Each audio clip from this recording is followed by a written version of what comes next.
Hello everyone, welcome to Rankers Foundation. Vector की पढ़ाई में सबसे इंपॉर्टेंट बात जो हमने करी थी वो थी यूनिट वेक्टर की। यूनिट वेक्टर हमने पढ़ा था और हमने आई कैप, जे कैप और कभी कभी के कैप लिखना शुरू किया था। और के कैप लिखने से चीज़ें हमारी जेड एक्सिस में चली जाती हैं और 3D हो जाता है। तो 2D हमने पढ़ा है, कोऑर्डिनेट में पढ़ा है हमने 10 क्लास में, और 3D अभी थोड़ा थोड़ा आ रहा है। तो हम ये देख लेते हैं, थोड़ा एक बार हमें नज़र डाल लेनी चाहिए कि 2D से 3D में जाने के दौरान, 2D से 3D होने के दौरान क्या क्या बदलाव आए हैं। कुछ बदलाव आया भी है कि नहीं आया है, तो चलिए उस पर नज़र डालते हैं, देखते हैं कि क्या बदलाव आया है 2D से 3D में। तो चलिए, ये हमारा 2D का मान लीजिए डायग्राम है, जो है इधर एक्स एक्सिस और ये है मान लीजिए वाई एक्सिस। और इधर हमने जो बनाया है वो मान लीजिए हमारा 3D का डायग्राम है। ये है एक्स, ये है वाई, और इधर कहीं मिलता है मान लीजिए हमें जेड एक्सिस। ऐसे हमने बना दिया। अगर हम 2D में कोई पॉइंट लेते हैं तो हम यहाँ पे मान लीजिए कोई P पॉइंट मानते हैं, तो वो कुछ ऐसा है। मान लीजिए कोई वेक्टर हम कर रहे हैं, इसलिए एरो भी दिखा दिया है। वेक्टर नहीं भी मानते फिर भी एरो दिखा सकते थे, क्योंकि फाइनल तो यही है, इनिशियल तो यही है। लेकिन यहाँ पे जब हम P पॉइंट मानेंगे तो हम कुछ यहाँ मानेंगे, क्योंकि हम 3D में है। पर हम इसे दिखाएंगे कैसे बोर्ड पे? तो बोर्ड पे हम इस चीज को डॉटर लाइन से दिखाते हैं। डॉटर लाइन से दिखाते हैं। डॉटेड लाइन से अगर कुछ बना हुआ है, इसका मतलब वो 3D में है। ठीक है, मैंने जेड एक्सिस को भी डॉटेड लाइन से बनाना शुरू किया था, क्योंकि वो 3D में है। जो बन पाया बोर्ड पे बन पाया, जो बोर्ड पे ना बन पाए वो डॉटेड लाइन से बनाना है 3D में। ठीक है, तो ये P हो गया। अच्छा, इसका कोऑर्डिनेट हम कैसे लिखते थे? तो हम लिखते थे यहाँ x, y। क्या हम यहाँ भी ऐसे लिखते थे? हाँ, कोई चेंज नहीं, x, y और फिर बस z लिख देते थे। तो एक चीज ऐड हो जाता था, x, y, z। क्या बिल्कुल तरीका ही बदल जाता था? क्या यहाँ से यहाँ आने में एकदम पॉइंट अलग तरीके से हमें लिखना पड़ा? नहीं, हमें वही तरीका फॉलो करना पड़ा, क्योंकि अब हमारा एक डायमेंशन बढ़ गया। अब हम एक तरफ और जाने लग गए, तो हमें एक पॉइंट और ऐड करना पड़ा, जो कि कोई दिक्कत की बात नहीं है, इतना किया जा सकता है। यहाँ पे अगर हम वेक्टर को लिखें तो लिख सकते हैं एक्स आई कैप प्लस वाई जे कैप। हम जरा देखते हैं कि 3D में क्या हमारा तरीका ही बदल जाएगा, क्या हमें अलग कुछ करना पड़ेगा। तो यहाँ अगर हम वेक्टर को लिखेंगे तो हमें लिखना पड़ेगा एक्स आई कैप प्लस वाई जे कैप प्लस जेड के कैप। फिर से वही बात, बस एक एक्सिस ऐड हो गया। अगर हम यहाँ वेक्टर का मैग्नीट्यूड लिखना चाहें, ये एक्स है, ये वाई है, तो लिख सकते हैं under root X square plus Y square लिख सकते हैं। यहाँ लिखेंगे तो क्या होगा? X square plus Y square plus Z square. कैसे कह सकता हूँ मैं ये कि नहीं बदला है? वह मैं ऐसे कह सकता हूँ कि जैसे आपने यहाँ रेक्टेंगल बना लिया था, वैसे यहाँ क्यूबॉइड बना लीजिएगा। और बचपन में आपने पढ़ रखा है ना, under root L square plus B square plus H square, तो वो लगाइए ना, तो देखिए हो जाएगा under root X square plus Y square plus Z square. क्या यहाँ भी चीज़ें चेंज करी? यहाँ कोई बदलाव नहीं हुआ, अभी भी बिल्कुल वही है, बस जेड जुट गया। तो जुटने में क्या दिक्कत है भाई? 3 चीज़ें हो रही हैं, जब डायमेंशन ही जुट गया है, जब डायमेंशन ही एक एक्स्ट्रा ऐड हो गया है, तो चीज़ तो जुटेगा ही। और देखिए, अगर इसमें हम और बातें करें तो मान लीजिए कि हम 2 पॉइंट के बीच का दूरी निकालते हैं। ध्यान से इस चीज़ को देखिएगा, एक है x1 y1 और एक है x2 y2। और इसका दूरी अगर हम निकालना चाहते हैं तो हम लिखते थे, याद कीजिए कोऑर्डिनेट में हम क्या लिखते थे? हम लिखते थे distance formula, x2 minus x1 का whole square plus y2 minus y1 का होल स्क्वायर। ये हम लिखते थे डिस्टेंस फॉर्मूला।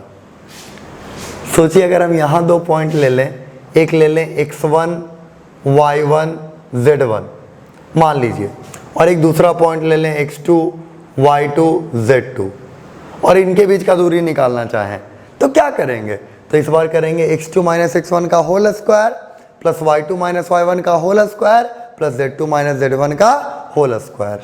तो ये हो जाएगा इस बार x2 माइनस x1 का होल स्क्वायर।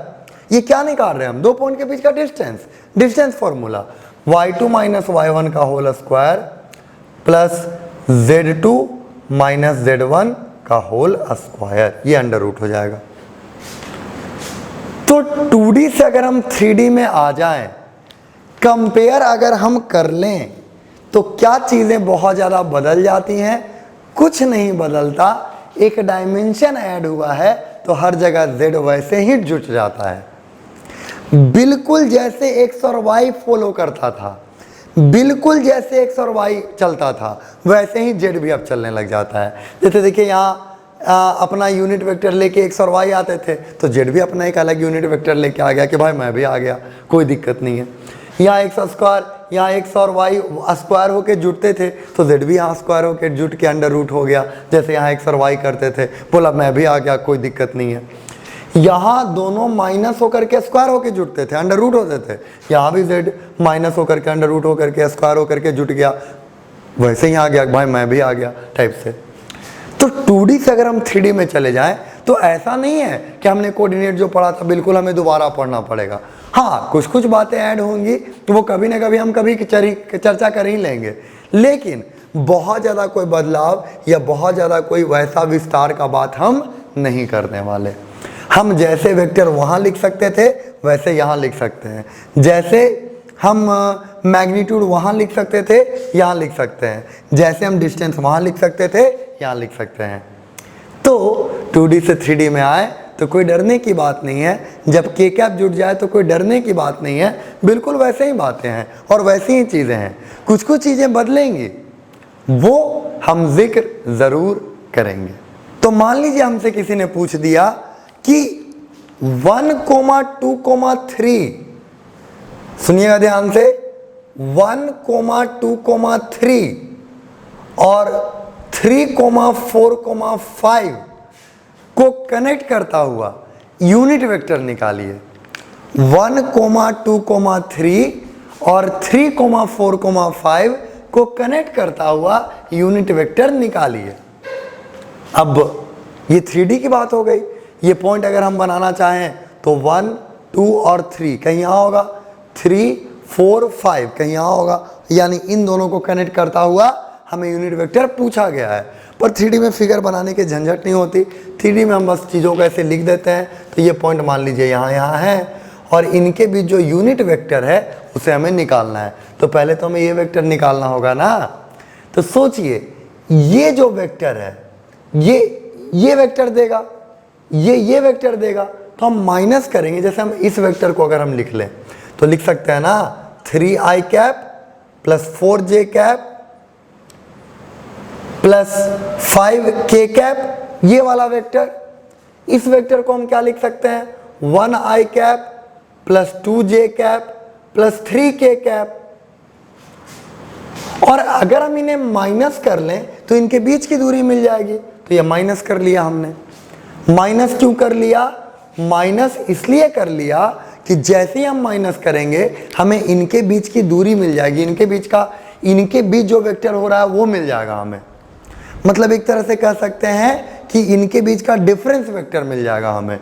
तो हम जैसे ऐसा करेंगे, देखिए हमें क्या मिलेगा, हमें मिलेगा 2i cap plus 2j cap plus 2k cap. क्या ये यूनिट वेक्टर है? नहीं, ये यूनिट वेक्टर नहीं है, ये इन दोनों को कनेक्ट करता हुआ वेक्टर है।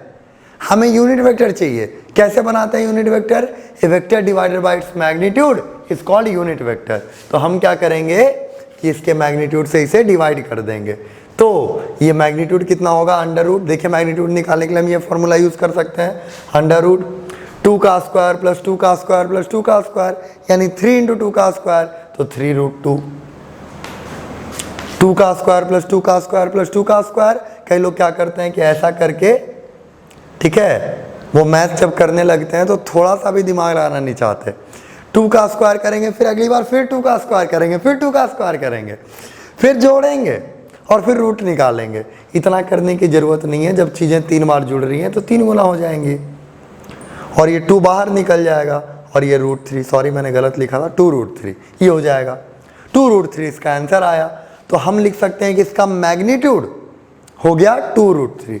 तो ये जो यूनिट वेक्टर आएगा, मैं यू कैप बोल देता हूँ, यूनिट वेक्टर जो आएगा वो होगा 2i cap plus 2j cap plus 2k cap by 2√3। अब 2 कॉमन निकल के कट जाएगा तो बचेगा i cap plus j cap plus k cap by √3। क्या ये बहुत मुश्किल सवाल था? नहीं, ये कोई मुश्किल सवाल नहीं था। अगर i कैप j कैप भी केवल होता और ये भी दे दिया गया था तो कोई दिक्कत की बात नहीं थी। हमारा समय ज़्यादा लगा पर हमारा दिमाग ज़्यादा लगने वाला नहीं है। तो आइए अब हम डॉट प्रोडक्ट से या स्केलर प्रोडक्ट से अपनी पढ़ाई को शुरू करते हैं। तो हमारा टॉपिक का नाम हो जाएगा डॉट प्रोडक्ट, या तो डॉट प्रोडक्ट या इसका एक और नाम भी हमने देखा था, वो था स्केलर प्रोडक्ट। क्यों हम इसे डॉट प्रोडक्ट बोलते थे? डॉट प्रोडक्ट इसलिए बोलते थे क्योंकि दो वेक्टर को जब हम डॉट प्रोडक्ट के जरिए गुना करते थे तो बीच में हम एक डॉट दे देते थे। ऐसे गुना करने का ये तरीका हमने रखा था कि हम डॉट दे देते थे।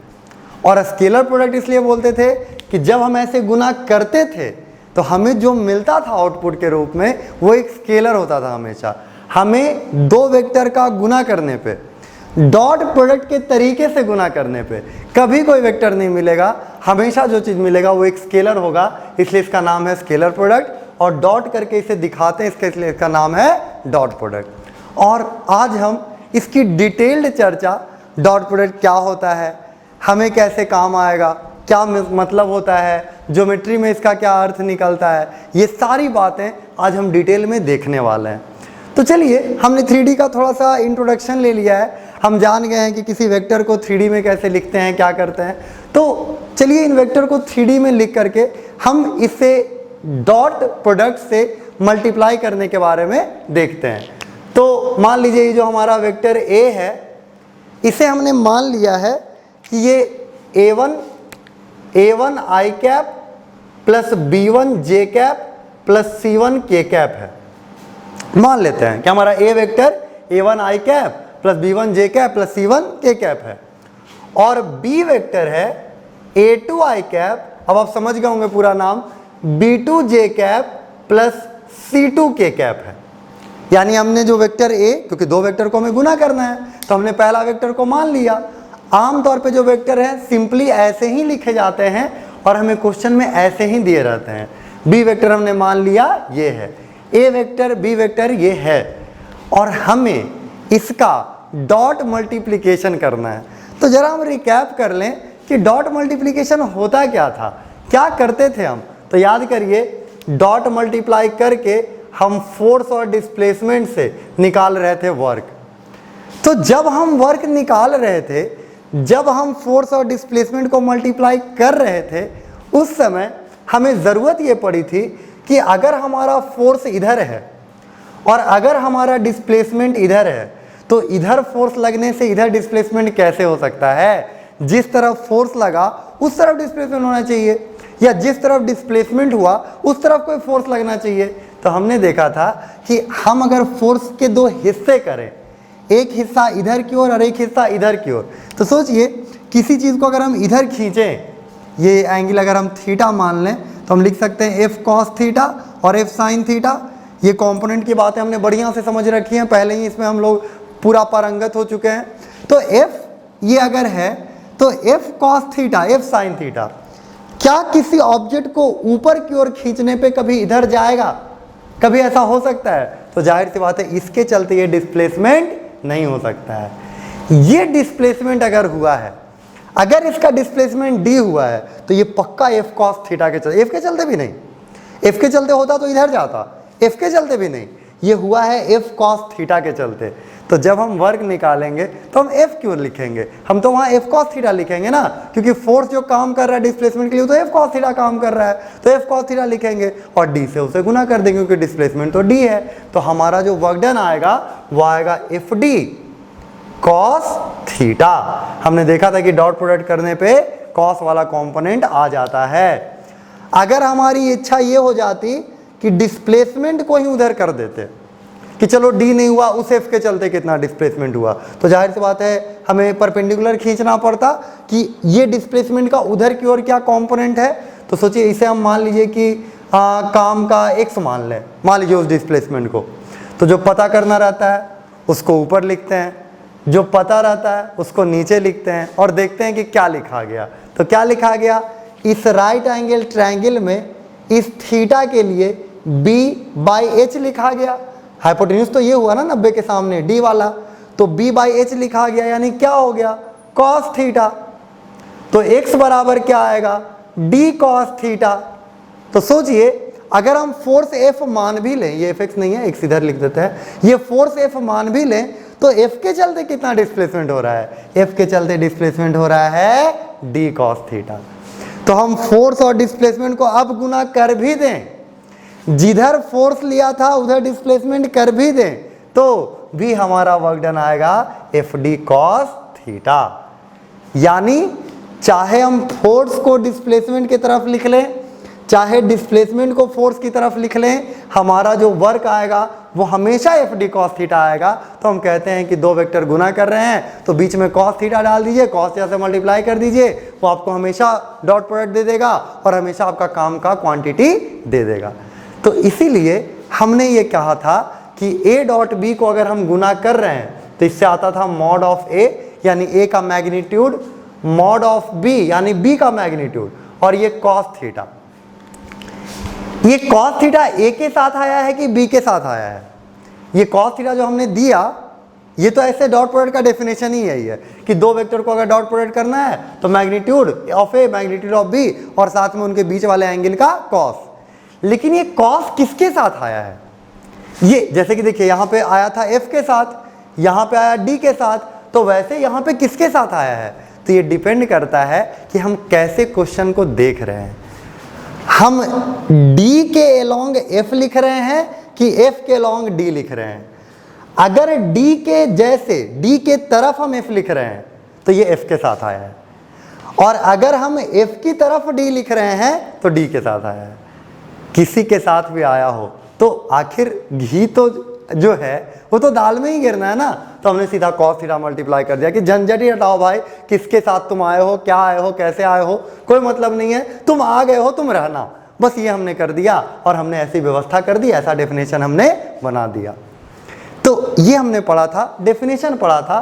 पर डॉट प्रोडक्ट का मतलब क्या निकलता है, डॉट प्रोडक्ट का मतलब ये निकलता है कि जब हम डॉट प्रोडक्ट कर रहे होते हैं तो हम दोनों वेक्टर को एक डायरेक्शन में रख के, दोनों वेक्टर को एक डायरेक्शन में रख के, क्योंकि फोर्स अगर अलग है, डिस्प्लेसमेंट अगर अलग है, तो वर्क उस फोर्स के चलते कैसे होगा, तो दोनों को सेम डायरेक्शन में रखना होगा, तभी आपको एक्चुअल वर्क मिलेगा, नहीं तो आपको ज़्यादा वर्क निकल जाएगा, ज़्यादा वर्क निकल जाएगा या कम वर्क निकल जाएगा। तो हम हमेशा ऐसे, हमेशा ज़्यादा ही निकलेगा, तो हमेशा हम क्या करते हैं, दोनों को सेम डायरेक्शन में रखते हैं। और जब हम ऐसा करते हैं, जब हमारी ज़रूरत ऐसी होती है, तो हम जो प्रोडक्ट करते हैं उसका नाम क्या है, डॉट प्रोडक्ट। और इसमें दोनों वेक्टर्स के बीच का क्या आता है, हमेशा cos थीटा। तो जब कभी भी cos थीटा पे डिपेंड करने लगे दो वेक्टर का मल्टीप्लिकेशन और हमेशा स्केलर आने लगे, तो आप समझ जाइएगा कि डॉट प्रोडक्ट किया जा रहा है और स्केलर प्रोडक्ट किया जा रहा है। हमने इसमें कुछ चीज़ें देखी थी, जैसे कि हमने ये देखने की कोशिश करी थी कि आई कैप डॉट आई कैप क्या होता है। पहली बात, आई कैप डॉट आई कैप का मतलब क्या है, मतलब ये है कि आई कैप का कंपोनेंट आई कैप की ओर, तो भाई ये तो 1 आने वाला है, ये तो पक्का 1 आने वाला है, तो ये हो जाएगा 1। जे कैप का कंपोनेंट जे कैप की ओर, तो कितना आने वाला है, 1।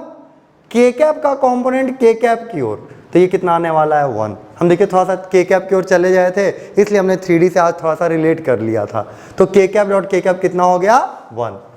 उसी तरह आई कैप डॉट जे कैप, मतलब कि आई कैप का कंपोनेंट, आई कैप का हिस्सा जे कैप की ओर, कोई हिस्सा नहीं है, ये कभी जे कैप की ओर नहीं जाएगा, इसका जे कैप की ओर कभी कोई बात ही नहीं होगा। सोचिए मैं किसी को इधर मार दूं तो कभी इधर जाएगा क्या, कभी नहीं। मैं अगर इधर मारूं, किसी को ऐसे अगर मार दूं तो वो इधर भी जाएगा, ऊपर भी जाएगा, वो एक्चुअली ऐसे जाएगा। तो ऐसे जाएगा तो मैं कह सकता हूं कि एक्स की ओर भी गया और वाई की ओर भी गया, पर मैंने ऐसे ही मार दिया तो एक वाई की ओर तो कभी जाना नहीं है। यानी आई का कंपोनेंट जे की ओर, आई मतलब एक्स एक्सिस, जे मतलब वाई एक्सिस, के मतलब जेड एक्सिस, तो आई कैप डॉट जे कैप कितना हो जाएगा, हमेशा 0। जे कैप डॉट के कैप सोचिए कितना हो जाएगा, 0। आई कैप डॉट के कैप सोचिए कितना हो जाएगा, 0। क्यों, क्योंकि अगर मैंने आई कैप की ओर किसी चीज़ को ठुसका दिया है तो कभी वो जे कैप या के कैप की ओर आने वाला नहीं है। और इसीलिए ये सारी चीज़ें कितना हो जाती हैं, 0 हो जाती हैं। तो अब हम उस डेफिनेशन का इस्तेमाल करेंगे और ये जो हमने अपने एक्सिस के लिए अपने जो फ्रेम ऑफ रेफरेंस है उसके लिए जो लाया है, इन दोनों को मिलाएंगे और एक सुंदर सा फॉर्मूला, एक आसान सा फॉर्मूला बनाएंगे डॉट प्रोडक्ट का, क्योंकि ऐसे हमें करना पड़ेगा तो बहुत दिक्कत है। तो हम एक आसान सा फॉर्मूला बनाएंगे, चलिए उसे बनाते हैं, देखते हैं। तो ए हमारा वेक्टर ऐसा मान लेते हैं क्योंकि ऐसे ही हमें दिया रहेगा, बी वेक्टर को हम ऐसा मान लेते हैं और इन दोनों का चलिए हम डॉट प्रोडक्ट करते हैं। तो ये हो जाएगा a1 i cap plus b1 j cap plus c1 k cap dot a2 i cap plus b2 j cap plus c2 k cap. यही होगा डॉट प्रोडक्ट करने का, यही मतलब है, ऐसे गुना कर दिए। लेकिन डॉट प्रोडक्ट सोचिए कि क्या ये फर्क पड़ा था कि हम f डॉट डी कर रहे हैं या d डॉट f कर रहे हैं, मतलब हम इसको इधर ला रहे हैं चाहे उसको उधर ला रहे हैं, कोई फर्क पड़ा था? कोई फर्क नहीं पड़ा था। तो जाहिर सी बात है हम इसमें इन दोनों का डॉट प्रोडक्ट करेंगे। मल्टीप्लाई करने का तो ये तरीका है ना, 3 टर्म के मल्टीप्लिकेशन अगर आपको ऐसे भी दे दिया जाए तो आप क्या करेंगे, आप इसको इससे करेंगे, फिर इसको इससे करेंगे, फिर इसको इससे करेंगे, फिर इसको इससे करेंगे, इससे करेंगे, इससे करेंगे, फिर इसको इससे इससे इससे करेंगे। यही करेंगे ना, तो हम करते हैं, करके देखते हैं, क्योंकि वही तरीका है। तो करके अगर हम देखें, ठीक है, करके अगर हम देखें तो देखिए पहले इसको इससे करते हैं तो मिलेगा a1 a2 i dot I कितना 1, तो i डॉट आई लिखने की जरूरत नहीं है, प्लस इसको अगर हम इससे करेंगे तो a1 b2 तो मिलेगा पर i डॉट j मिलेगा और i डॉट j कितना होता है 0, तो जाहिर सी बात है ये कितना हो गया 0। फिर उसे ये करेंगे इसके साथ तो i डॉट k, कहानी समझ में आ रही होगी आपको, i डॉट k अगर करें तो कितना हो जाएगा 0।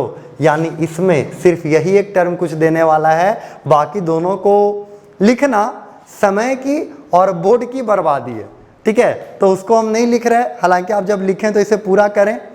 फिर b1 को मल्टीप्लाई करते हैं तो b1 से i से करेंगे, j और i मल्टीप्लाई होगा तो कितना देगा 0, यानी इसको इससे मल्टीप्लाई करने से कोई फायदा नहीं है, हमें 0 मिलने वाला है, 0 जुटेगा, कुछ होने नहीं वाला उससे, ना कुछ बढ़ने वाला ना घटने वाला। तो हम इसको इससे गुना करते हैं तो मिलेगा b1 b2 और j डॉट j कितना हो जाएगा 1, क्योंकि j कैप का कंपोनेंट j कैप की ओर, j कैप का कंपोनेंट j कैप की ओर 1 होने वाला है। फिर इसको इससे गुना करेंगे कुछ नहीं मिलेगा, इसको इससे गुना करेंगे कुछ नहीं मिलेगा, जब इससे को इससे गुना करेंगे तो हमें मिलेगा c1 c2। ये है डॉट प्रोडक्ट का फॉर्मूला। अगर हम दो vectors a1 i cap plus b1 j cap plus c1 k cap को गुना कर दें a2 i cap plus b2 j cap plus c2 k cap से, तो हमें क्या मिलेगा, तो हमें मिलेगा a1 a2 plus b1 b2 plus c1 c2। और ये डॉट प्रोडक्ट का फॉर्मूला है, ये सबसे आसान फॉर्मूला है जो हम बार बार यूज करते रहेंगे, इसे हम बार बार इस्तेमाल में लाते रहेंगे। अब देखिए इसका मतलब क्या निकला, थोड़ा सा मतलब निकालते हैं, ठीक है, बहुत ज़्यादा नहीं, थोड़ा सा मतलब निकालते हैं। मतलब धीरे धीरे क्वेश्चन बनाते बनाते हमें समझते समझते पढ़ते पढ़ते समझ में आ जाएगा, बहुत सारी बातें अपने आप क्लियर हो जाएंगी। फिजिक्स आपको मेरे थ्रू कम क्लियर होगा, अपने से लगेगा कि अच्छा ये हुआ था, अच्छा ये ऐसे ओहो होते होते आपको समझ में आएगा। तो थोड़ा सा मतलब निकालने की फिर भी कोशिश करते हैं। देखिए तो क्या है, सोचिए डॉट प्रोडक्ट का जरूरत, देखिए बार बार इस एग्जाम्पल पे आ जाएगा क्योंकि ये सबसे बेस्ट एग्जाम्पल है, आपने पढ़ा भी है और थोड़ा सा आप रिलेट कर पाएंगे। तो देखिए वर्क निकालना था, फोर्स को डिस्प्लेसमेंट की ओर लाए या डिस्प्लेसमेंट को फोर्स की ओर ले गए, मतलब एक दूसरे को एक दूसरे की ओर ले गए।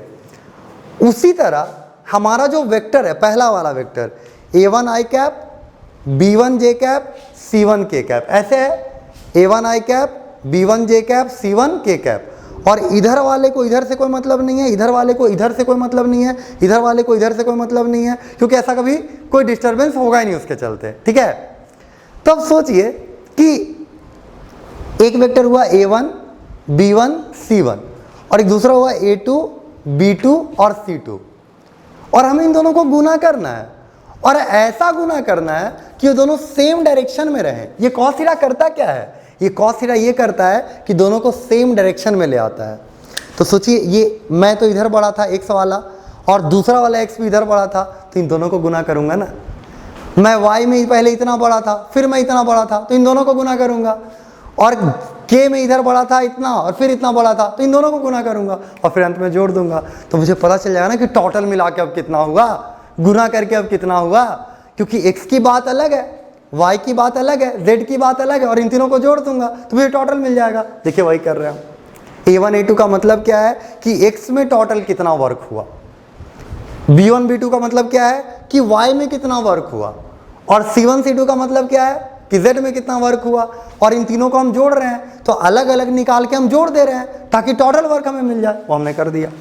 तो इस तरह से हम इस फॉर्मूले को भूलेंगे भी नहीं और ये हमें अच्छे से समझ में आ जाएगा। और कुछ धांसू फॉर्मूले हम इससे बना सकते हैं, हमें लगेगा कि ये क्या कर दिया हमने, ऐसे कैसे याद रहेगा, पर आप सिर्फ ये याद रखें ये बेसिक डेफिनेशन और फॉर्मूला है, इससे सारी बातें याद होती हैं। तो चलिए उसे हम थोड़ा, उसको लिखने के लिए जगह चाहिए, पहले हम लोग जगह बनाते हैं। जगह बनाने के चक्कर में हमने डेफिनेशन ही मिटा दिया है, तो उसे दोबारा लिख दें कि a dot b is equal to mod of a mod of b cos theta. Theta क्या है, ये दोनों के बीच का एंगल, मॉड a क्या है, इसका मैग्नीट्यूड, मॉड b क्या है, इसका मैग्नीट्यूड। लेकिन a और b तो ये है ना, तो इसका मैग्नीट्यूड अगर हम निकालें, याद है क्यूबॉइड वाली बात करी थी हमने, a1 b1 c1, तो क्यूबॉइड का डायगोनल ही मैग्नीट्यूड है, तो इसका मैग्नीट्यूड क्या हो जाएगा, under root a1 square plus b1 square plus c1 square. इसका मैग्नीट्यूड क्या होगा, ये हमने बातें शुरुआत में ही देखी आज। इसका मैग्नीट्यूड क्या होगा, a2 square plus b2 square plus c2 square, ये मैग्नीट्यूड होगा। और अब देखिए एक भारी भरकम एकदम विशाल लगने वाला एक फॉर्मूला लाते हैं, पर वो किसी काम का नहीं होगा, उसे याद रखना एकदम आसान होगा क्योंकि वो यहीं से आएगा। तो a डॉट बी, अगर हम इस वेक्टर को, इन दोनों वेक्टर को मान लें, तो a डॉट बी क्या आया, a डॉट बी आया, क्या आप याद रख सकते हैं, a1 a2 b1 b2 c1 c2, simple, क्योंकि कंपोनेंट ही तो हम मल्टीप्लाई करते हैं डॉट प्रोडक्ट में। तो ये आ जाएगा a1 a2 plus b1 b2 plus c1 c2, ये डॉट प्रोडक्ट होके आ गया। मॉड ऑफ a अगर हम लिखें तो ये हो जाएगा अंडर रूट, या हाँ ठीक है लिख देते हैं, under root a1 square plus b1 square plus c1 square. Mod of b क्या होगा, under root a2 square plus b2 square plus c2 square, और इनटू कॉस थीटा, ये है। लेकिन आमतौर पे दो वेक्टर के बीच जो एंगल बन रहे होते हैं, ठीक है, उसमें हमारा कभी कभी इंटरेस्ट होता है, कभी कभी हमें पता नहीं होता। डॉट प्रोडक्ट हमें पता होता है या वेक्टर हमें सीधा दे दिया रहता है, और उनके बीच एंगल कितना बन रहा है हमें क्लियर ही नहीं होता। तो वो निकालने के लिए सबसे बेहतर माध्यम है ये डॉट प्रोडक्ट। तो देखिए क्या करेंगे हम, ये कॉस थीटा चाहिए, कॉस थीटा दो वेक्टर के बीच का एंगल निकालने का सबसे बेहतर उपाय है डॉट प्रोडक्ट। तो हमें ये कॉस थीटा चाहिए, तो हम बाकी सबको क्या करेंगे, उधर ले आएंगे। तो देखिएगा फॉर्मूला क्या बनेगा, थोड़ा मजा आने वाला है। a1 a2 plus b1 b2 plus c1 c2 by, ये डॉट, ये मैग्नीट्यूड इधर ले आएंगे, हो जाएगा under root a1 square plus b1 square plus c1 square, under root a2 square plus b2 square plus c2 square is equal to cos theta. और ये formula है बहुत ज़्यादा इम्पॉर्टेंट, क्योंकि ये काम आएगा 2 3 4 5 जगहों में। सबसे पहले तो ये काम आएगा एंगल निकालने में, दो वेक्टर के बीच का एंगल है, अगर आपको फाइंड करना है तो आप इस फॉर्मूले का इस्तेमाल करें एकदम निसंकोच। दूसरा चीज़, कभी परपेंडिकुलर दिखाना है, कभी भी 90 डिग्री प्रूफ करना है, तो उसके लिए जानते हैं आप ये चीज़ 0 होगा तो ये चीज़ 0 प्रूफ कर देना है। तो ऐसे करके ये बहुत जगहों काम आता है। धीरे धीरे हम देखेंगे इसके और भी इस्तेमाल, इसका और भी काम देखेंगे, इसके और भी तह में हम जाएंगे, और भी डेप्थ में हम जाएंगे। पर ज़्यादातर लोगों को ये फॉर्मूला बहुत लेंदी लगता है और लगता है कि ये बहुत कैसे याद होगा वगैरह वगैरह। तो आप ढंग से सोचें, आपको ये याद रखना है, क्या हम इसको इसी से ले आए हैं, क्या हम इसको अगर समझ लें तो इससे ये चीज़ ला सकते हैं। मुझे ये फॉर्मूला जब भी पूछा जाएगा मैं सोच के बताऊंगा। हालांकि फॉर्मूला आपको डायरेक्ट याद होना चाहिए, क्वेश्चन बनाते वक्त आपको ऐसा नहीं कि सोचना पड़ रहा बहुत देर, अगर आप तुरंत रिलेट कर पाते हो तो बढ़िया है। फॉर्मूला आपको समझ के याद होना चाहिए, कि जब कभी आप क्वेश्चन बना रहे हो तुरंत क्लिक करना चाहिए कि हाँ ये फॉर्मूला है। ऐसा नहीं कि आप सोच रहे हो, आप डिराइव कर रहे हो, आप पहले ये लिख रहे हो, फिर उससे प्रूफ कर रहे हो, फिर ला रहे हो। उतना वक्त हमारे पास नहीं होता। एग्जाम में हमें किसी को ऐसे ऊंचा नज़र से देखने का वक्त नहीं होता, क्योंकि उतना वक्त में आप अगर किसी को ऐसे ऊंचा करके देख लिया एक बार तो हो सकता है कि आपके मार्क्स 2-3 कम जाए, क्योंकि आप उतनी देर में हो सकता है क्वेश्चन बना सकते थे। तो उतना टाइम कीमती होता है हमारे एग्जाम में। तो फॉर्मूला हमारा डायरेक्ट हमें याद होना चाहिए। पर इस फॉर्मूले को मैं ये कहना चाह रहा हूँ कि आप इससे समझ के याद रखें। डॉट प्रोडक्ट सिंपल है, A1 A2 B1 B2 C1 C2 plus में, और नीचे मैग्नीट्यूड भी सिंपल है क्योंकि वो ABC है। तो under root A1 square B1 square C1 square under root A2 square B2 square C2 square, और इससे निकल के आएगा ये हमारा छोटा सा फॉर्मूला, ये हमारा नन्हा मुन्ना फॉर्मूला। कॉस थीटा का ये फॉर्मूला है, डॉट प्रोडक्ट से हमने लाया है। और एंगल कभी भी निकालना हो, ध्यान रखिएगा, कभी भी एंगल निकालना हो, कभी भी कंपोनेंट या प्रोजेक्शन की बात की गई हो, और कभी भी परपेंडिकुलर प्रूफ करना हो, ये 3 तरह के सवाल आपको पूरे फिजिक्स में कहीं भी मिल जाए, तो आप हमेशा इस फॉर्मूले को ध्यान करिएगा। कुछ यहीं से वो बातें होंगी, यहीं से उस क्वेश्चन का सॉल्यूशन निकलेगा। ये जरूर याद रखें कि कभी भी एंगल निकालने के लिए दे दिया जाए, कभी परपेंडिकुलर प्रूफ करने दे दिया जाए, या कुछ प्रोजेक्शन या कंपोनेंट की बात कर दी जाए वेक्टर को दे करके, वेक्टर को देने के बाद, तो आप समझ जाइएगा कि यहीं से सारा बात निकलता है, यहीं से सारा बात होता है, यहीं से कुछ ना कुछ निकल के आएगा। इसी से वो चीज़ दूर करना होगा। क्या क्या मैंने फिर से बोला, ध्यान से एक बार आप मेरे साथ चाहें तो दोहरा सकते हैं। कभी भी एंगल फाइंड करना हो कि 2 वेक्टर दे दिया, बोला एंगल फाइंड करो, कोई फिगर दे दिया, बोला एंगल फाइंड करो, तो आपको ये फॉर्मूला याद आना चाहिए। अभी हमें क्वेश्चन करने भी वाले हैं। दूसरा, कभी परपेंडिकुलर प्रूफ करने दे दिया जाए, परपेंडिकुलर अगर कभी प्रूफ करने दे दिया जाए तो आपको ये फॉर्मूला और डॉट प्रोडक्ट याद आना चाहिए।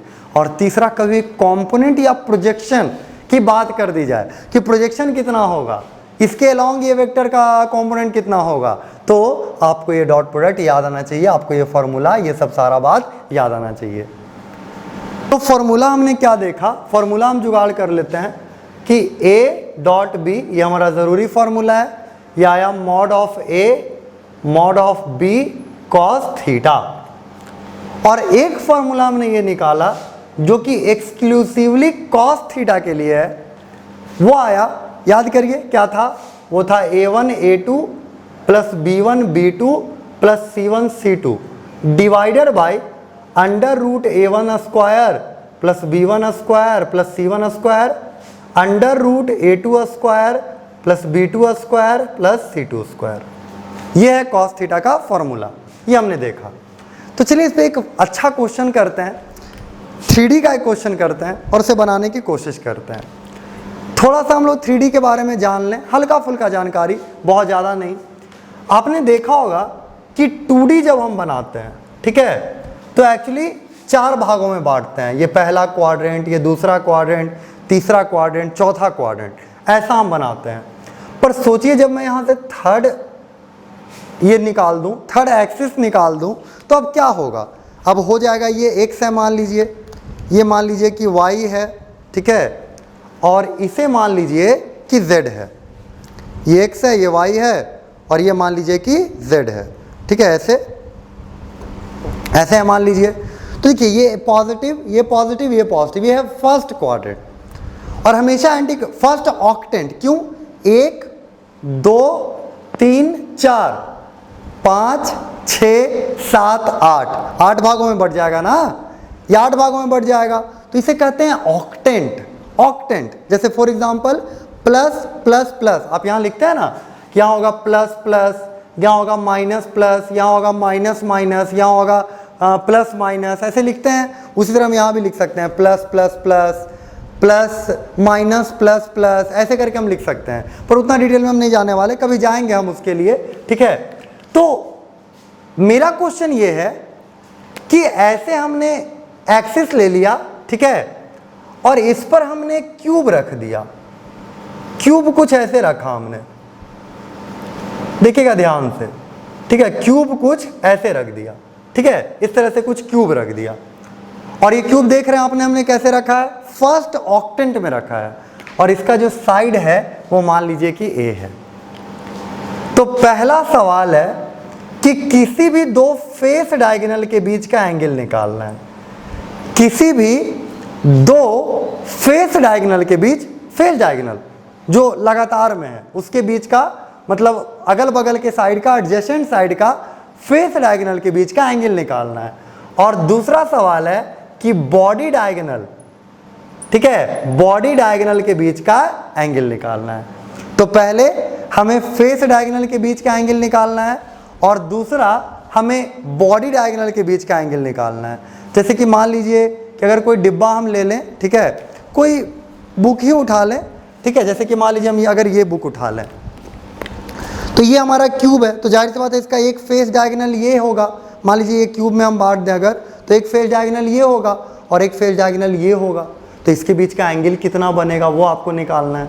फिर बॉडी डायगोनल तो अंदर से एक यहाँ से एकदम यहाँ जाता हुआ, वहाँ से वहाँ जाता हुआ, उसके बीच एंगल कितना बनेगा ये निकालना है। तो ये दोनों हमें एंगल्स निकालने हैं एक क्यूब के अंदर, एक क्यूब के फेस डायगोनल के बीच और बॉडी डायगोनल के बीच। चाहे अगर आपको क्वेश्चन पूरी तरह समझ में आ गया हो तो आप इसे बनाएं, वीडियो को पॉज करके थोड़ा देर और फिर आंसर मिलाएं, और नहीं तो हम चलिए आगे बढ़ते हैं, इसको देखते हैं कि ये कैसे बनेगा। तो देखिए पहले हम क्या करते हैं, सारे का कोऑर्डिनेट्स लिख लेते हैं, क्योंकि इसका साइड तो ए है, तो पहले इस साइड को चलिए लिखते हैं। तो इस साइड का क्या मिलेगा, 0,0,0, यही होगा ना, ऑरिजिन है 0,0,0। अगर हम इस साइड की बात करें, इस वाले वर्टेक्स की बात करें, तो इसके कोऑर्डिनेट्स क्या होंगे। सोचिए ए है तो ये हो जाएगा a 0 0, क्योंकि x है, y में तो जाना नहीं है, z में तो आना नहीं है। ये सोचिए अगर मैं यहां आ जाऊं, इस तरफ, इस पॉइंट पे आ जाऊं, a गया फिर k में आया, y में नहीं गया। चलिए पहले यहां जाते हैं, जो हमारी आदत रही है बचपन से, हम उसी आदत को फॉलो करते हैं, ठीक है। तो हम यहां जाते हैं, मान लीजिए, तो हम a गए, फिर हम a गए, तो a, लेकिन क्या हम x में z में आए, नहीं z में नहीं आए, तो a, 0। अगर आपको बातें समझ में आने लगी हैं तो हमेशा खुद से करने का आदत डालिए, क्योंकि खुद से ही आप सीखने वाले हैं। तो देखिए आप इसे खुद से कर लें, फिर आप मेरे से आंसर मिला लें। देखिए अगला में हम जाते हैं, मान लीजिए कि हम आ जाते हैं यहाँ पर, तो यहाँ आएंगे तो देखिए हम y में तो बढ़े हैं, नाम x में बढ़े हैं, नाम z में बढ़े हैं, तो 0,a,0, 0,a,0। जरा गेस कीजिए इस साइड का क्या लिखेंगे हम लोग, इस साइड का हम क्या लिखेंगे। तो सोचिए हम तो ऐसे आए हैं ना केवल z में, ना हम x में बढ़े हैं, y में भी हम a गए हैं, y में a गए हैं और फिर हम z में आ गए हैं। तो x में तो हम बढ़े नहीं 0, x में इधर कहाँ गए, कहीं नहीं गए, ये तो सामने एकदम ओरिजिन के, ये y एक्सिस के पैरेलल है। लेकिन हम y में ऊपर a गए हैं, तो ये हो जाएगा 0,a,a। हमने कितने साइड का लिख दिया, 1 2 3 4 5 का लिख दिया। चलिए इसका लिख देते हैं, इसका लिखेंगे तो देखिए हम बस z एक्सिस पे a बढ़े हैं, ना हम x में गए हैं और ना ही हम ऊपर गए हैं, तो ये हो जाएगा 0,0,a। अगर हम यहाँ आ जाएं तो देखिए हम x में गए हैं, हम z में आए हैं, पर हम y में ऊपर नहीं गए हैं, तो a, 0,a। और ये लास्ट में हम x में भी गए हैं, y में भी गए हैं और z में भी आए हैं, तो ये हो जाएगा a, a। ये सारे वर्टेक्स के साइड लिखा गया है, और इसे जैसे ही आप लिखेंगे आपको पता भी नहीं चलेगा और थोड़ा सा 3D आप जान जाएंगे, थोड़ा सा 3D का आपको समझ हो जाएगा। तो अगर ये आपको समझ में नहीं आया है तो एक बार और वीडियो को देख के इसको पहले आप एक बार लिख लें अपने से। ध्यान रखें, आप थोड़ा सा अपने ऊपर भी जोर दिया करें। ऐसा नहीं है कि चीज़ें आपको एकदम आसानी से समझ में आ जानी चाहिए, हाँ चीज़ें आपको पता होनी चाहिए कि मुझे ये समझना है, लेकिन वो आसानी से आए चाहे जैसे भी आओ, समझ में आनी चाहिए, ठीक है। वो आपको पता चलना चाहिए, आपका एफर्ट होना चाहिए उस ओर। तो एफर्ट लगाने में कोई बुराई नहीं है, एफर्ट लगाने में कभी हिचकना नहीं है। तो यहाँ देखिए ये हमने लिख लिया, 8 वर्टेक्स का जो कोऑर्डिनेट्स है वो हमने लिख लिया। और फेस डायगोनल की अगर हम बात करें तो चलिए हम एक इस वाले फेस डायगोनल की बात करते हैं। देखिएगा मैं पॉइंट को कनेक्ट करूंगा इसका और इसका, ठीक है। तो ये वाला डायगोनल एक हो गया फेस डायगोनल, और एक देखिए ये वाला डायगोनल है, तो ये वाला फेस डायगोनल, और इसके बीच जो एंगल बनेगा चलिए हम उसे निकालते हैं। तो पहले तो हम इस वेक्टर को लिख लेना। इस वेक्टर को अगर हम लिखेंगे, मान लीजिए हम इसे a मान लेते हैं, मान लीजिए इस वेक्टर को हम b मान लेते हैं, तो ए वेक्टर को हम क्या लिख सकते हैं, सोचिए, ए वेक्टर को हम लिख सकते हैं क्या, ए i cap plus A J cap और प्लस 0 के कैप, यही वेक्टर हो जाएगा। क्योंकि देखिए माइनस करिए, माइनस करने वाली बात भी हमने पढ़ी थी, माइनस कीजिए तो भी वही फर्क नहीं पड़ेगा, वही आंसर आएगा। तो हो गया ए i cap plus A J cap. सोचिए इस वेक्टर तक अगर मुझे पहुंचना है, बी वेक्टर के बारे में अगर मुझे लिखना है तो क्या होगा, तो होगा देखिए z में तो सॉरी x में तो जाना नहीं पड़ा, ये तो ऑरिजिन के जस्ट सामने है, ठीक है, लेकिन y में जाना पड़ा और z में आना पड़ा, तो हो जाएगा ए जे कैप प्लस ए के कैप, ए जे कैप प्लस ए के कैप, ये हो जाएगा।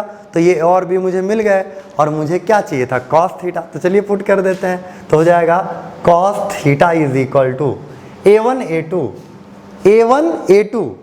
a2 कितना हो गया, A square, a into A कितना हो गया, ए स्क्वायर, नहीं, यहाँ पे आई कैप के साथ 0 है ना, तो a1 a यहाँ है लेकिन अगली बार तो 0 है, तो गुना होकर कितना मिलेगा 0 प्लस b1 b2 ए जे कैप, ये आएगा ए स्क्वायर आएगा प्लस c1 c2, देखिए यहाँ k1 c1 कितना है 0 और यहाँ a है तो 0 इंटू ए भी कितना हो गया 0, तो 0 प्लस ए स्क्वायर प्लस 0, यानी इसका डॉट प्रोडक्ट कितना है ए स्क्वायर अंडर रूट इसका मैग्नीट्यूड, तो मैग्नीट्यूड देखिए आप खुद भी जानते हैं √2a होता है कोई भी स्क्वायर का डायगोनल, तो ये हो जाएगा √2a, या लिख भी सकते हैं ए स्क्वायर प्लस ए स्क्वायर 2a स्क्वायर √2a, तो यहाँ हो जाएगा √2a, और अगला वाला भी तो स्क्वायर का ही डायगोनल है, क्यूब का फिर डायगोनल है स्क्वायर का डायगोनल, तो ये भी अगला वाला भी कितना हो जाएगा √2a, तो आ जाएगा a square by 2a square, a square square cut गया 1/2 कॉस थीटा 1/2, कॉस थीटा 1/2, यानी थीटा इज इक्वल टू, थोड़ा स्टाइल मार देते हैं, हम लिख देते हैं स्टाइल से, हालांकि हम जानते हैं कि इसका आंसर 60 डिग्री होगा, पर हम लिख देते हैं कॉस इनवर्स 1/2, और ये कितना हो जाएगा 60 डिग्री, यानी इसके बीच ये वाला जो एंगल बनेगा ना ये है 60 डिग्री, ये एंगल हमें कितना मिलेगा 60 डिग्री। अब आप समझ रहे होंगे कि मैंने आपसे पूछा क्या था, क्या पूछा गया था आपसे, तो थोड़ा सा अब पक्का वीडियो को पॉज करके जरूर आप बॉडी डायगोनल के बीच का एंगल निकालें और फिर हम आगे देखते हैं कि क्या कैसे ये बनेगा। तो आइए बॉडी डायगोनल का निकालते हैं। तो बॉडी डायगोनल के लिए अब हमें जो ए वेक्टर लेना चाहिए, ठीक है, ए वेक्टर जो हमें लेना चाहिए वो हमें यहाँ से कनेक्ट करके, देखिएगा मैं बनाऊंगा, यहाँ तक आना पड़ेगा, क्योंकि मैंने ऑरिजिन से वहाँ कनेक्ट किया, अब मैं सीधा यहाँ आया तो मैं इस वेक्टर तक आऊँगा, पहले ये मान लेता हूँ मैं ए वेक्टर, और अगला जो वेक्टर होगा मान लीजिए मैं यहाँ से स्टार्ट अगर कर दूँ, मैं क्यूब के इस वाले पॉइंट से स्टार्ट कर दूं तो एकदम सीधा वहां तक जाऊंगा, यानी यहां तक, ठीक है, तो एक हो जाएगा ये वाला हमारा बी वेक्टर। समझ में आ रहा है आप लोगों को, ये यहां से यहां है ए वेक्टर और ये यहां से यहां गया बी वेक्टर, और ये जो एंगल बन रहा है इनके बीच का ये हमें निकालना है, ये हमें एंगल फाइंड करना है। तो चलिए सबसे पहले तो ए वेक्टर और बी वेक्टर लिख लें। तो ये तो हमारा समान पहले का है, ठीक है, इसे हम घेर लेते हैं कि इस पे ध्यान अभी नहीं देना है, ठीक है, ये हो गया, ये बॉक्स में आपको ध्यान नहीं देना, ये पिछला सॉल्यूशन है। अभी हम लोग नई बातें करेंगे, ठीक है, छोड़ो कल की बातें, आज करेंगे नई बात। देखिए तो ए वेक्टर का अगर हम लिखें, ए वेक्टर अगर हम लिखें तो क्या लिख सकते हैं, देखिए ये वाला वेक्टर, सॉरी ये वाला वेक्टर, तो ये वाला वेक्टर है a i cap plus b j cap plus c k cap, ये हम लिख देंगे a i cap plus b j cap plus c k cap. और यहां से अगर हम वेक्टर लिखना चाहें, ये से ये कनेक्ट करता हुआ लिखना चाहें, तो याद करिए क्या करते हैं, हम करते हैं माइनस करते हैं दो वेक्टर का। तो यहां हम माइनस कर रहे थे क्योंकि हम ऑरिजिन से लेके चल रहे थे, तो ऑरिजिन से लेके चलने में माइनस क्या करना है, ऑरिजिन से लेके चलने में तो कोई दिक्कत ही नहीं है, तो हम माइनस नहीं कर रहे थे अभी तक, ऑरिजिन से लेके चलने में 0 माइनस कर रहे थे, उसका कोई असर नहीं पड़ा था, पर अब तो करना होगा। तो फाइनल माइनस इनिशियल, या वहां से यहां आ जाए जैसे भी मन करे, ठीक है, तो फाइनल माइनस इनिशियल अगर हम करेंगे तो बी वेक्टर अगर हम लिखेंगे तो देखिए ये final initial 0 minus A i cap, फिर ए माइनस 0 प्लस ए जे कैप, एक मिनट ये बी क्यों लिख दिया हमने, ए ही होगा, ठीक है, यहां भी ए ही होगा, ए है ना, ठीक है, minus A i cap plus A J cap, और फिर अगर हम आए तो फाइनल माइनस इनिशियल 0 माइनस ए के कैप। क्या ये ऊपर से गुजरना शुरू हो गया है? नहीं, बिल्कुल नहीं। हमें आसानी से समझ में आ रहा है क्योंकि हमने पहले ही देख लिया था कि दो पॉइंट के बीच का अगर वेक्टर हमें निकालना है तो फाइनल में से इनिशियल हम क्या कर देते हैं, माइनस कर देते हैं। तो हमने माइनस कर दिया, कोई दिक्कत नहीं है। ये हमने बी वेक्टर भी निकाल लिया और इसके बीच का एंगल चाहिए तो हम इस छोटे से नन्हे मुन्ने फॉर्मूले में हम पुट करते हैं, तो पुट कर देते हैं। तो देखिए cos थीटा का फॉर्मूला में हम रखते हैं, cos थीटा का फॉर्मूला में हम रखेंगे a1 a2 माइनस ए स्क्वायर b1 b2 प्लस ए स्क्वायर c1 c2 माइनस ए स्क्वायर, ये हम रखेंगे डिवाइडेड बाय, ठीक है, डिवाइडेड बाय आप लिखेंगे तो इसका वेक्टर गेस करिए क्या होगा, √3a आएगा ना, ए स्क्वायर प्लस ए स्क्वायर प्लस ए स्क्वायर, 3a स्क्वायर का अंडर रूट √3a, और यहाँ से भी कितना आएगा, है तो वाई वेक्टर ना, तो ये भी आएगा √3a। तो ये ए स्क्वायर जा रहा है, बचेगा minus A square by 3a square, ये कट गया -1/3। माइनस और प्लस आप समझ रहे हैं कि वो अंतर है कि हमने क्लॉकवाइज लिया कि एंटी क्लॉकवाइज लिया, उसके बीच का अंतर है। तो आप इसे 1/3 लिखें तो थीटा इज इक्वल टू, इस बार स्टाइल में ही हमारा आंसर आएगा cos इनवर्स 1/3। 1/3 कब होता है ये वैल्यू हमें पता नहीं है, तो हमें कैलकुलेटर से देखना पड़ेगा। तो ये हमारा वैल्यू हो गया cos इनवर्स 1/3, और इस तरह से हमारा बॉडी डायगोनल के बीच का जो एंगल है वो हमने निकाल दिया। तो हमने दो वेक्टर्स के बीच का एंगल निकालना सीखा। अगर ये क्वेश्चन 3D के चलते आपके लिए हेक्टिक हो गया हो तो आप इसे 1-2 बार देखें, बनाने की कोशिश करें, फिर तो हम डाउट सेशंस में आप ऐसे क्वेश्चन पूछेंगे, आप ये क्वेश्चन भी अगर दोबारा पूछेंगे तो मैं आपको डिटेल में एक्सप्लेन कर दूंगा उस समय भी, है ना। तो इसमें कोई घबराने की बात नहीं है। मैं चाहूँगा, मेरी ये इच्छा रहेगी, मेरी ये कोशिश रहेगी कि थोड़ा सा आप पे पड़े, हल्का सा आप पे एफर्ट पड़े। इसका ये मतलब नहीं हो कि मैं समझाना नहीं चाह रहा हूँ, मैं समझाना चाह रहा हूँ, पर मैं चाह रहा हूँ कि आप थोड़ा सा कभी कभी अपने ऊपर एफर्ट लें। और ये सब ऐसे प्रैक्टिकल क्वेश्चन है, ये सब ऐसे सोचने वाले क्वेश्चन है कि हमारे इमेजिनेशन को और हमारे सोचने के स्किल को ये बढ़ाते हैं। तो इसीलिए मैंने थोड़ा सा आपके ऊपर छोड़ा है, हालांकि ज़्यादातर बातें एक्सप्लेन करी हैं। तो इसमें आगे क्रॉस प्रोडक्ट पे बातें लेकर के हम लोग अगले क्लास में मिलेंगे। आज के लिए बस इतना ही, बाकी बातें अगले दिन।